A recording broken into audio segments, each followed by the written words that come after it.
An intrinsic characteristic of British political culture is satire, defined as the use of humour, irony or exaggeration, particularly in the context of contemporary politics. The ability to parody and ridicule a democratic system is evidence that it's both democratic and robust. For centuries, British politics has been satirised in various media. Late 18th century cartoons of Rowlandson and Gilray, the Punch cartoons of the 19th and 20th century, Charles Dickens' Pickwick Papers, parliamentary sketch writing and spitting image. But one of the most visible and consistent forms of satire was the fielding of novelty candidates in elections, most famously, of course, the monster raving Loony party. One such loon went viral for standing next to me at my count earlier this month, wearing a balaclava imprinted with a full English breakfast. Well, who better to join me to discuss the prevalence of parody candidates in British politics than my fellow candidate in North East Somerset and Hanham, Barmy Brunch. Good evening. Mr. Brunch, or may I call you Barmy? Well, you choose, whatever you like. I think looking at that election night, it was a very interesting night, wasn't it? And I think I had one sausage too many, just looking at my body. I think that's just, there we are, it is what it is. I need to run a bit more. And have you stood for election before? No, never before. So this was the first time. A nascent politician, and who knows? The Portillo Moment party may continue. But and did you enjoy it? I thought it was a great night. Did you enjoy it? Oh, I loved it, yeah, but I enjoy elections. But it was a late one. Did you knock on doors? And yes. I got your election leaflet, so you used the Royal Mail delivery. That's right. So every potential candidate gets that. You just have to have it printed. So I sorted with my mother one Saturday and Sunday the 74,000 that were needed, and the Royal Mail, of course, deliver it. So yes, you can see it on the screen. That's the that was the manifesto. Well, yes, you got it. So you got it in your, because your and I real addresses were actually in the published. That interested me. We were the only two candidates who were willing to admit to our voters where we actually lived. The bravery is what it was, because I think there's a few that just have offices in that constituency and work mostly in London.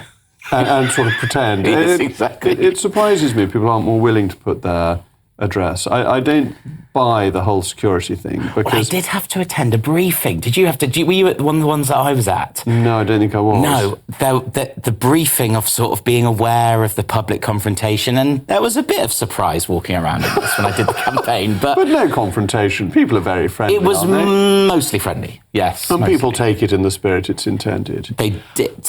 And so, your name, Barmy Brunch. That's it. Have you changed your name by default? Well, I did that 10 years ago, so I've lived a long and checkered life, mostly working now as a teacher, so it works quite nicely representing Barmy Brunch, because no one knows who I am, other than, of course, the school that I had to get approval from, but none of the students know. So if you're watching, who knows? Have the students not worked it out? Well, there's rumblings.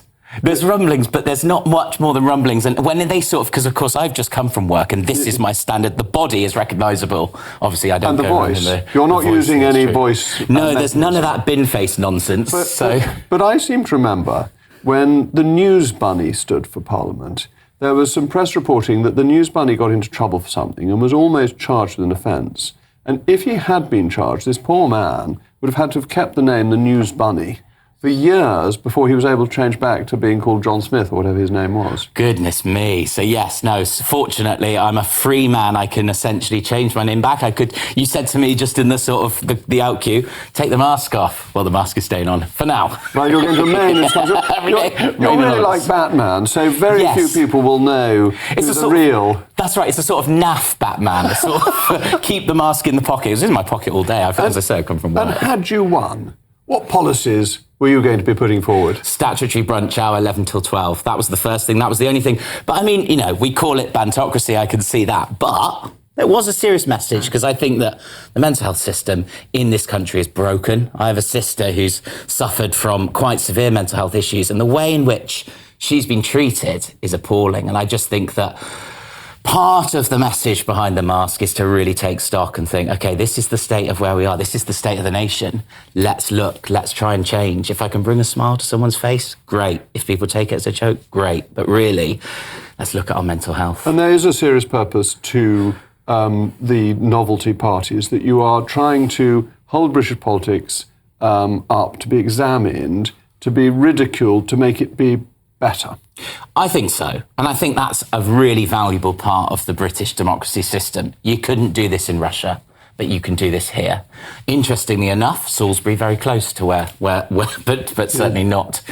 So yeah, I think it's something that is to be celebrated in British politics. I think it was taken very well. You all gave me, including some of your family, gave me a very warm reception, and I will come round for brunch. Well, yes, but I had a very funny conversation because Peter said to me that you'd said I'd invited you to lunch, and you said to me that Peter had invited you to brunch. I played it brilliantly.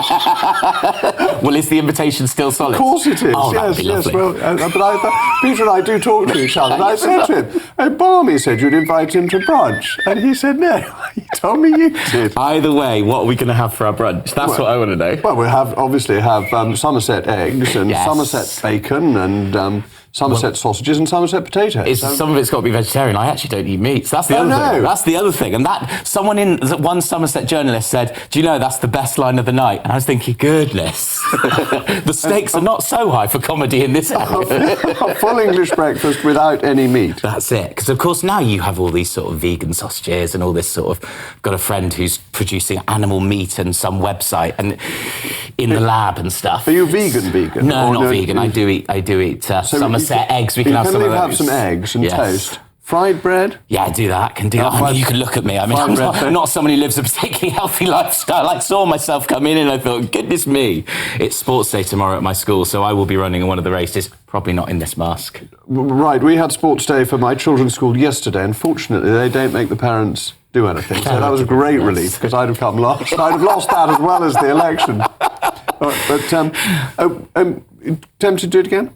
I actually would think about it. And I think, I got to get Michael Portillo's permission, because I feel like every Portillo moment, not that yours was, because the classic thing with the Portillo moment that everyone's saying in the press is you have to know, you know that you're probably going to lose your seat, but the public don't. Whereas obviously there was a lot, and you even said on the night, you can't speak for, but you sort of gave an indication. I knew. My team had done the tally, and I knew I was a long way behind by 11:30, which makes the night pass more smoothly. Anyway, we've got to go, unfortunately, but thank you very much to Mr. Brunch.